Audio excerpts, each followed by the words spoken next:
Good morning पिला माने केमिति अछ सब भल अछ तो आज आमे सप्तम श्रेणी विज्ञान बहिर प्रथम पाठटी को पढ़िबा। पाठटीर ना हेउची पदार्थ। चलो आज क्लास को आमे एठु आरंभ करिबा। अच्छा पिला माने आमे आम चतुर्पार्श्व अनेक पदार्थ देखू। एगुड़ी को आमे आमर आवश्यकता और उपादेयता अनुसार व्यवहार करू।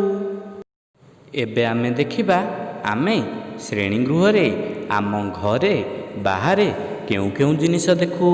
प्रथमे आमे श्रेणीगृह कथा पिला माने आलोचना करिबा।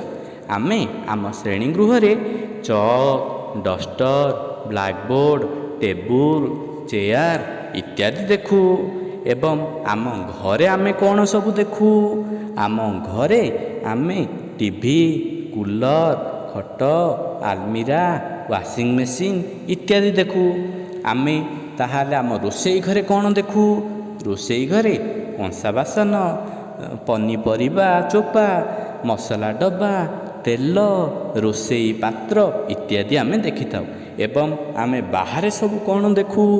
बाहरे विभिन्न घर जानवाहन कलकारखाना पहाड़ पत्थर नदी झरणा इत्यादि देखि थाउ। ताहाले पिला माने एथिरु आमे सब कौन देखि शिखिले? आमे आम चतुर्पार्श्व आमे अनेक गुड़िए जिनिस देखू। से सबको पदार्थ कहा जाए। ताहाले यार अर्थ कौन? यार अर्थ हेउची आम चारिपटरे आमे जहाँ सब देखू ताहाकू पदार्थ कहा जाए। एवं यह मध्यरु अनेक प्रकृतिर सृष्टि होईची एवं अनेक मनुष्यकृत सृष्टि। एणु आमे पदार्थ को दुई भागरे विभक्त करि परिबा। गोटिए हैला प्राकृतिक पदार्थ और आउ गोटिए मनुष्यकृत पदार्थ। ताहाले आस आमे एबे चिन्हिबा केउ गुड़िक प्राकृतिक पदार्थ और केउ गुड़िक मनुष्यकृत पदार्थ। तो प्राकृतिक पदार्थ को आमे किपरि चिन्हिबा? ना काठ माटी लुहा आलुमिनियम पत्थर एगुड़िक हेउची प्राकृतिक पदार्थ। एवं केउ गुड़िक मनुष्यकृत पदार्थ? टेबुल इटा शाबल बासनकुसन मूर्ति कलकारखाना प्लास्टिक द्रव्य जिनिस ए सब गुड़िक मनुष्यकृत पदार्थ। ताहाले आमे एबे चिन्हट करि परिबा केउ गुड़िक प्राकृतिक पदार्थ और केउ गुड़िक मनुष्यकृत पदार्थ।